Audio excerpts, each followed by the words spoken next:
In April 2011, Mark Longely's day was brightened as his 17-year-old daughter, Emily, ran to hug him. 6 months had passed since Mark last saw Emily.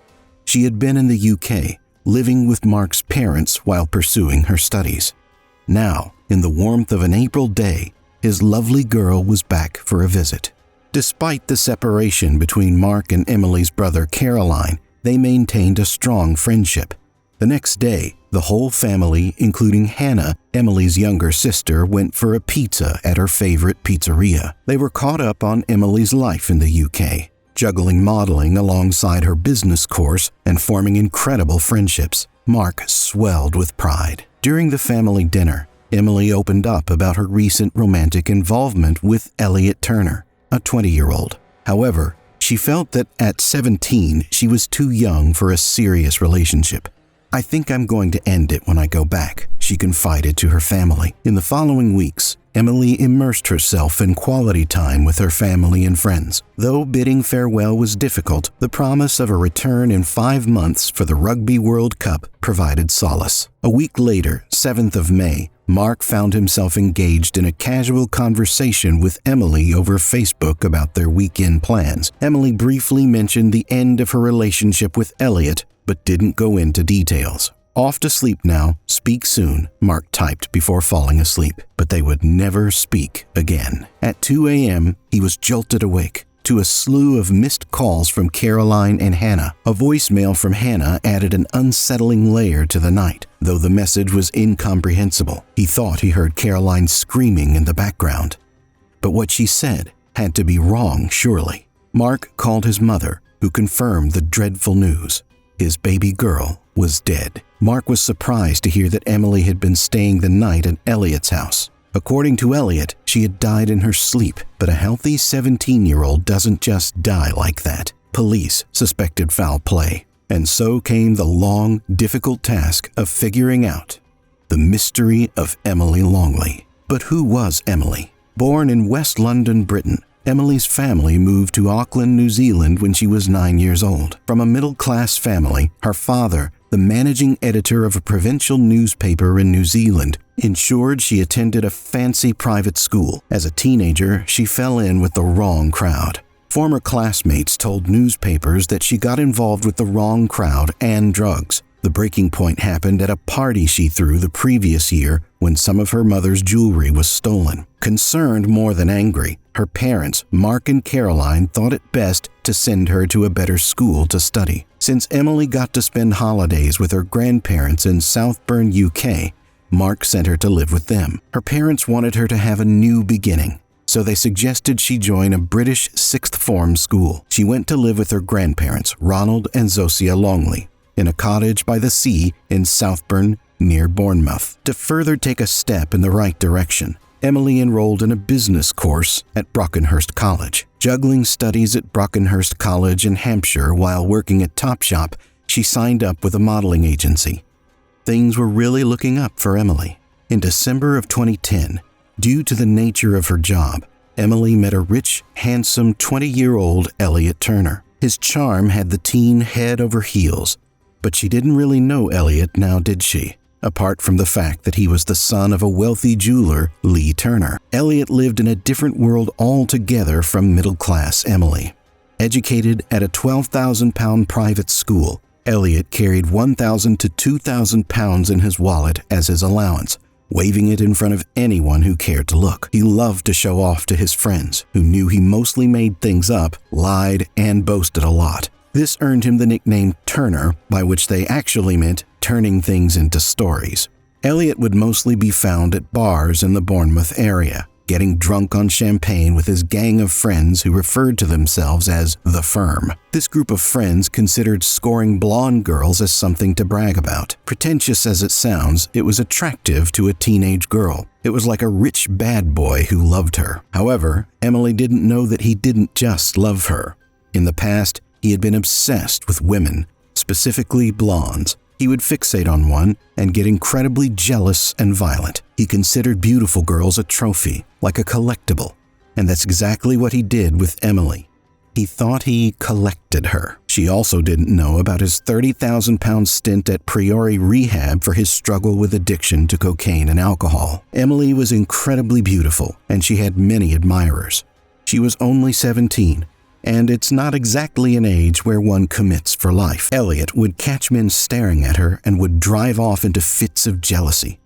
The couple's 4-month relationship was incredibly abusive. Elliot would follow her around. Even when she went out with friends, he kept controlling and putting boundaries around her. They reached a breaking point many times because Elliot simply couldn't handle other men showing interest in Emily. He would bully her, physically abuse and threaten to kill her in emails and text messages. Of course, that drove Emily even further away. Emily told Elliot in a heartfelt note that he was too possessive, and his threats, especially about killing her, scared her.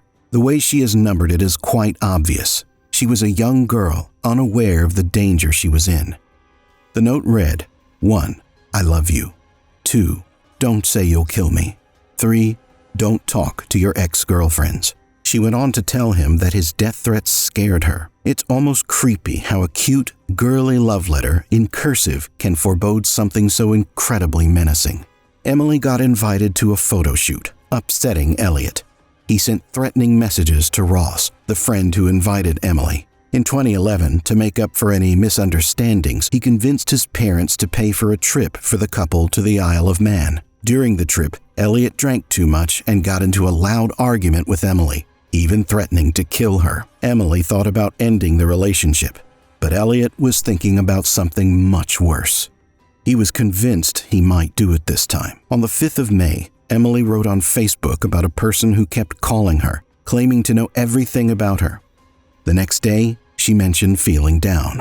The police, however, didn't think the person bothering her was a big problem. They suggested that maybe Emily had taken drugs, but toxicology reports proved that to be wrong. Emily shared the incident on Facebook, saying, "I have a stalker." She explained that someone called her, saying creepy things, and even asked her out. She was scared because they kept calling from a private number. Emily wrote, "I'm really scared. It's a private number as well. Some people need to get a life." There was nothing further from this stalker because 3 days later, Emily was dead. Elliot started reading Emily's Facebook messages, hoping to find an excuse to go through with his dark intentions. He talked to his friends, The Firm, about it, getting closer to a dangerous boiling point. The boys in the clique took Emily lightly as another one of his rants. He told them he planned to hit someone with a hammer. At a club, he found the male friend Emily was messaging and showed him the hammer without using it. Later, he drove to his friends, telling each of them that he had killed Emily with the hammer, laughing hysterically. As ambulances passed by, he claimed they were going to Emily because she was dead. It's disturbing to hear, but at this point, Emily was still alive. It was just a sick joke, he told his friends. The next morning, when Emily learned about the joke, she ended things for good. Then she went on to have a night out with her friends on the 6th of May, 2011. Big T.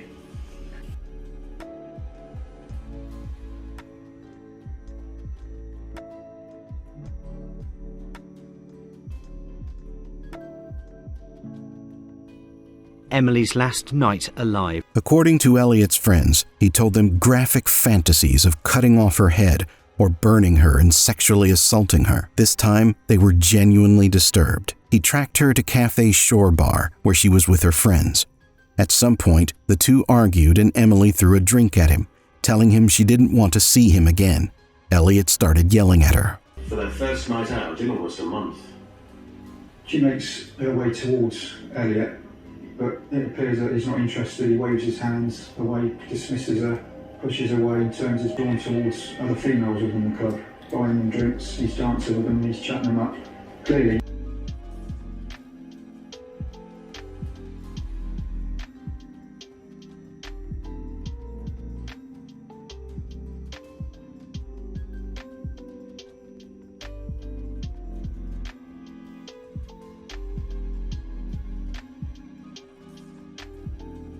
He threw a glass across the bar, packed with people. Things got heated, and off camera, he would hit her head on the table 7 times. Elliot sent a series of alarming messages to his mother. and she just coddled him instead of taking it seriously and getting him some help. The text messages that were sent between Elliot and his mother, I could effing break Emily's neck and beat the F out of her. I'm going nuts. The only reason I didn't flip was because my best pal was with me. Anita says, don't do anything that is inappropriate, Elliot. You are so young. You have so much life ahead of you. Love, Mum. I'm going to bed now. Kiss, kiss. This was the day before Emily Longely lost her life. She even messaged her mother that she had ended things for good this time. And 20 hours later, she was dead in his bed. Investigations would reveal that Emily and Elliot reconciled and he picked her up from a friend's house. That night, if Elliot was to be believed, he ate his cereal, brushed his teeth, and went to bed. On the morning of 7th of May 2023, his mother called 999 emergency services. My name is Mrs. Turner. My son's friend is saying it up to wake both of them up, but the girl didn't wake up. Right, now is she? Anything around the neck or necklace? They've got a necklace very tight. How tight? Very, very tight.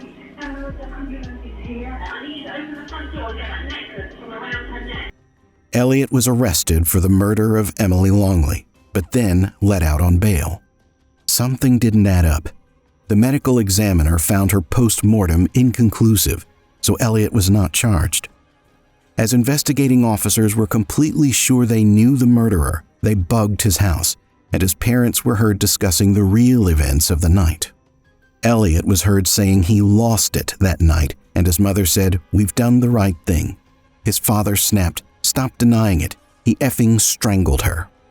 There was enough incriminating conversation to get Elliot sentenced. The audio also revealed that Lee Turner had found a confession letter that Elliot had written. He had destroyed the letter with bleach to protect his son, but felt guilty. Destroying evidence is an obstruction of justice and a punishable crime.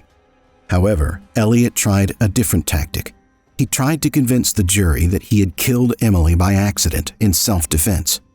The prosecutors were ready and presented his search queries of that day that included death by strangulation and how to avoid punishment for a crime. Another thing that played in their favor was a confidant of Elliot, who turned to the right side of justice. This was Luke Ashford, who stated he had hung out with Emily and her friends on April 30th, days before her untimely demise. Then they ended up spending the night at their friend Oliver George's house where they got intimate. Elliot was texting Luke, "What the F? What's been happening? You're my best pal. Tell me why the F my bird left with you. Did she say anything? Man, I'm trusting you." Luke further talked about how when they were 10 years old, Elliot would make disturbing remarks about killing and assaulting a girl.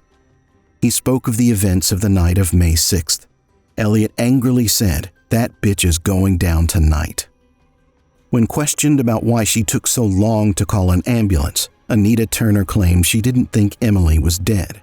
Elliot was so sure of having his way all the time that his letters from prison talked about how in 10 years they would all have a gorgeous wife and he would still be a millionaire. It showed no remorse or the fear of consequences. This bubble burst on 22nd of May 2012 when he was sentenced to life in prison with a minimum of 16 years. 51-year-old Anita Turner and 54-year-old Lee Turner were found guilty of perverting the course of justice and sentenced to 27 months in prison. Anita had the gall to suggest that Emily was choked by her necklace, and later on tried to hide the fact that her son strangled his girlfriend. Additionally, Anita Turner was to be deported back to Indonesia. The couple has since been released in 2017 and continue to live in the house where her son murdered an innocent girl. In October of 2022, after some months in prison, Elliot received an almost comedic reality check. After hanging up pictures of Emily and maintaining his innocence, he continued to brag about his wealth and connections. He told his cellmates he would soon be released from prison, which promptly led to a severe beating from the inmates. He also appealed his sentence and was denied. The story of Emily Longely is a tragic reminder of how important it is to recognize the signs of domestic abuse. In this case, the teen was too young and inexperienced to understand the amount of danger she was in. Abuse should be addressed and dealt with, whereas the victim must seek help. Mark Longely, Emily's father, had started a podcast to help those struggling with grief. He shares his experiences, emphasizing that grief doesn't vanish, but needs to be managed. The family continues to deal with the grief of losing Emily, but they seek comfort in the justice being delivered timely. Emily's killer is off the streets and in prison, where he belongs.